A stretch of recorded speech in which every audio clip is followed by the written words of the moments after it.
Modded.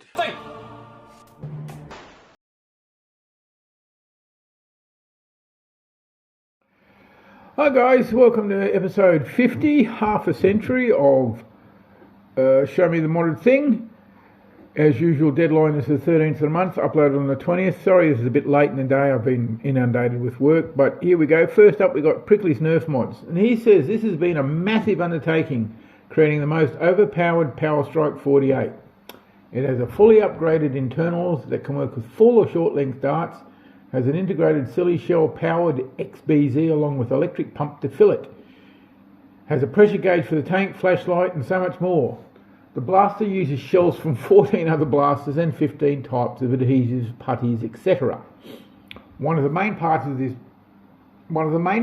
the dual Steadicam arm, which is necessary to run this thing for a full day of HVZ, as the blaster is 4 feet long and weighs over 13 pounds.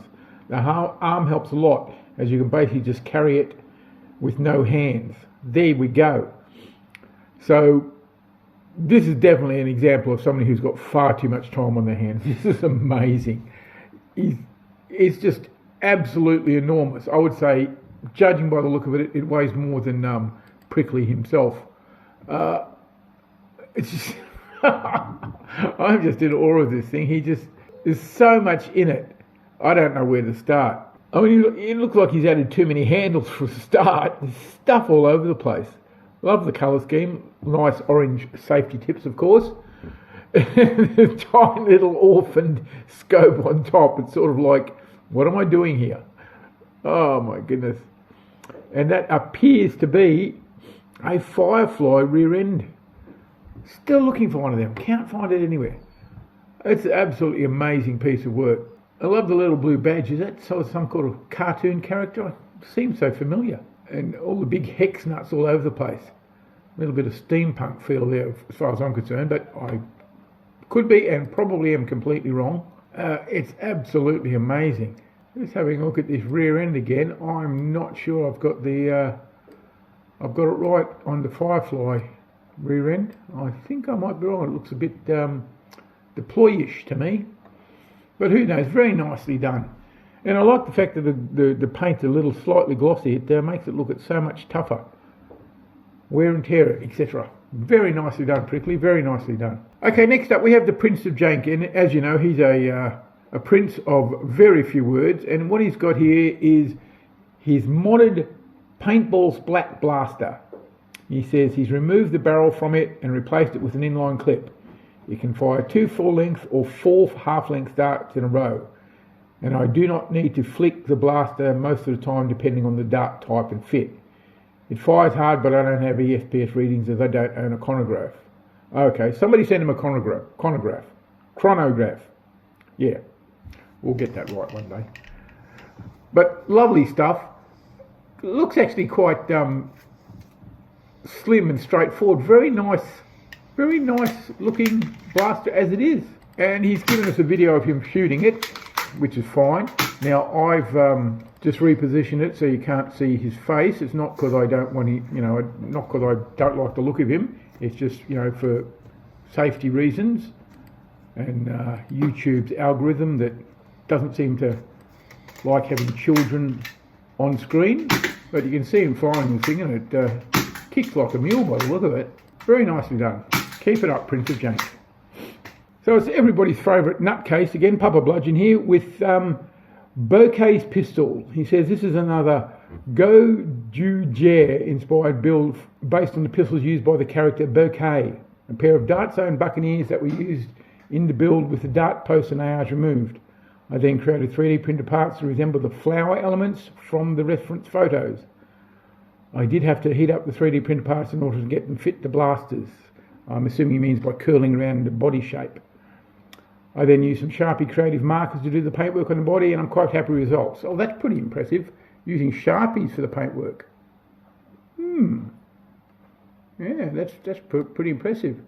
Very nicely done too. It's pretty amazing, 4-barrel gun coming out of a flower. Weird, but okay. But that's what half of this is about. It's all creativity, isn't it? It doesn't matter if it's creativity around a blaster or a pot plant or I don't know, what you serve for dinner. It's still creativity. Very nice, very nice. Looking forward to the next 40 caliber potted plant. Okay, moving on. Who have we got next? Next up we have Adamara. And what I do when I get an email, I quickly look through the photos that come with them. And I got to admit, when I looked at these, my responses were something like, what? Hey? And then it suddenly clicked when I read what he said. This is like a hand-me-down blaster from somebody else who'd done some of the work and now he's doing the rest. And so as you look at it, you'll see the series of photos. It doesn't look like the same blaster all the time. But this is what he says. He says, this is a blaster started as a side project of the renowned Hawk 007. He is known for blasters like Ethereal Fortress and Glass Construct. This blaster was given to me as he didn't want to finish it. The initial cuts and grip relocation were done by Hawk. I then started with adding a Stampede stock to the back and cleaning it up with a shell of a Secret Strike to get the thickness to flow together to make a thick-looking LED window. I was initially going to use the Stampede battery tray, but was unable to fit the battery in there with the solenoid pusher I decided to use. I used a Hyperfire cheek rest to cover and blend the top above the pusher. I then started to build up the front end with the internals of the Secret Strike to look like a gas tube. I also added a long strike barrel and a Worker PDW barrel along with a second rapid strike battery tray. The other bits include the top rail section from Raider, the stock of a Recon as a foregrip grip guard, and the angled foregrip of an Ultra Strike. The internals consist of a CNC machined modular firewall cage, a PIX cage made by Hawk 007, and I'm a proud owner of a cage number 001. I believe he still has a chunk of them in his shop as of sending this email. I'm using Daybreak flywheels as that is what the cage is made for. Running Kraken motors on 3S. The pusher is a 35mm long stroke solenoid with a 3D printed housing and bits. To finish off, I added LEDs, a voltmeter, a cage viewing window, and turned the jam door into a charging bolt. And he says, for those attending Mall Mutation Madness 25, I'll be there wielding this blaster. Okie dokie. So, a long time coming, this one, and a lot of changes. I mean, just looking at the photos as it went through it, it's like it didn't really know what it was going to be until right at the end.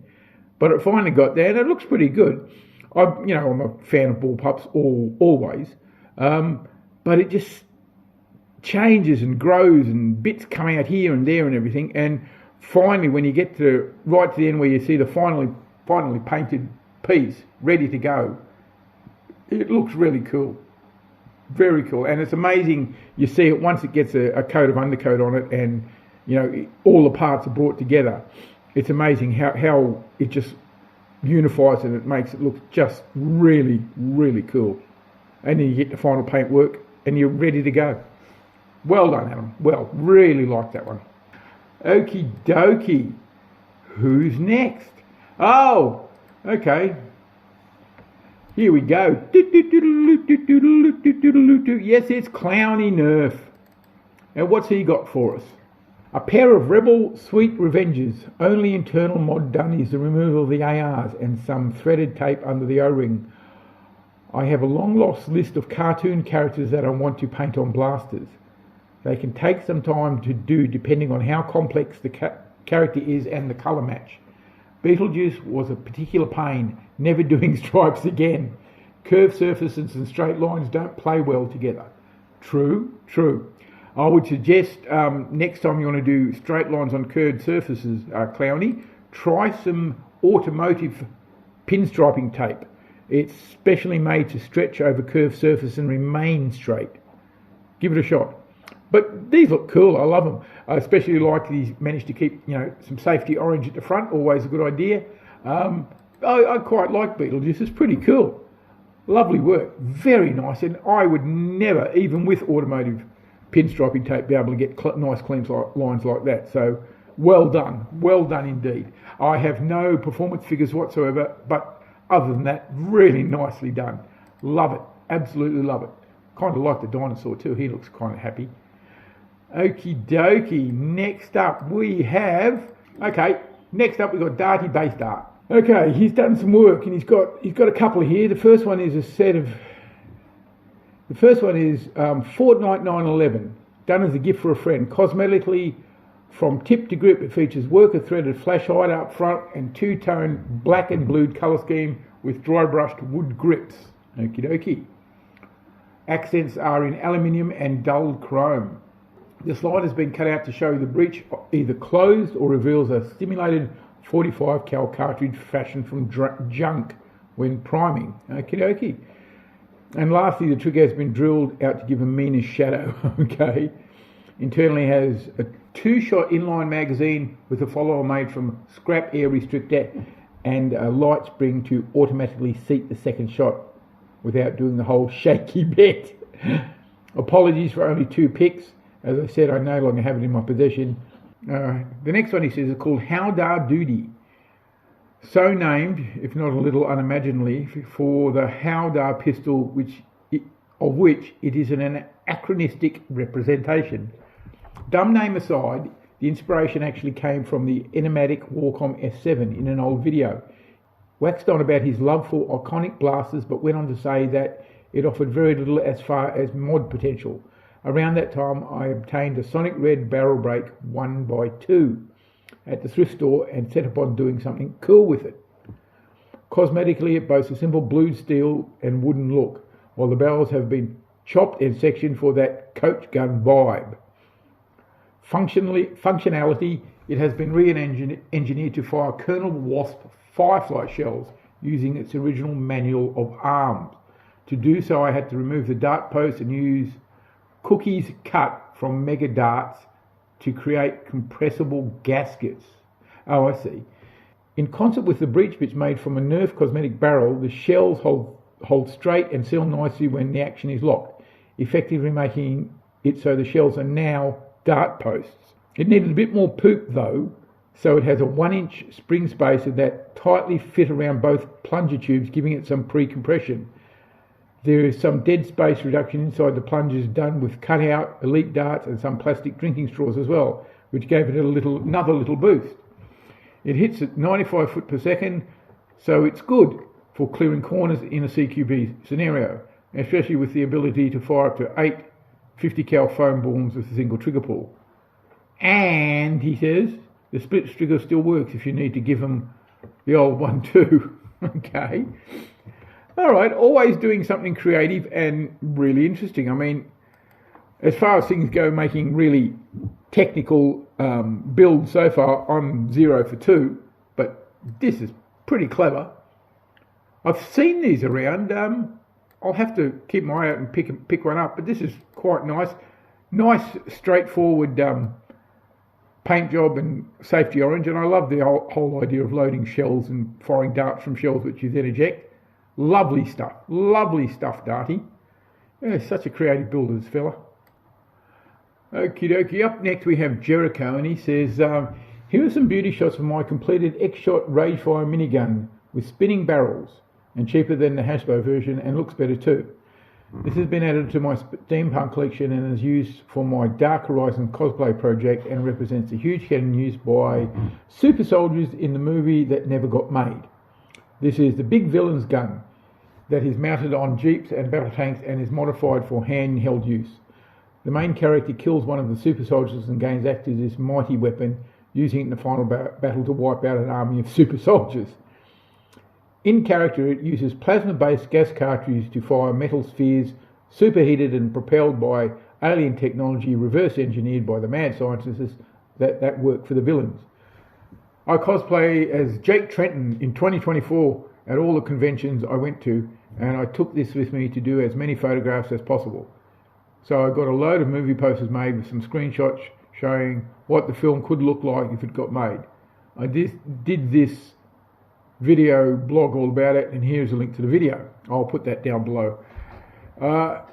This is one huge blaster and belongs to my character now, and the cosplay art is complete. Now this is a gorgeous, cool looking thing. I don't know if there are any modifications to it, you know, if he's dressed it up any at all. If it's a straight, what is it, say X-Shot blaster, it's pretty cool looking. The paint job's nice and neat and straightforward. I like the contrast between the dark and the, what would you call it, brass colouring. Gives it just enough interest, so it's not just one solid colour. Oh, close up look, it's got Browning 50 cal spade grips at the back. That's pretty cool. And I'm assuming the tripod comes with it. I'm not sure. Very nicely done. It's a cool looking thing, isn't it? Somebody tell me, does it come with like very much like the Vulcan with a belt-fed dart carrier? It's a lovely looking thing. It definitely could be used in homemade movies. Yeah, very nicely done. Love that sort of thing. Well, that's all for this episode, guys. Thanks for sticking with me for 50 episodes, and I hope to see you for the next 50. Bye for now.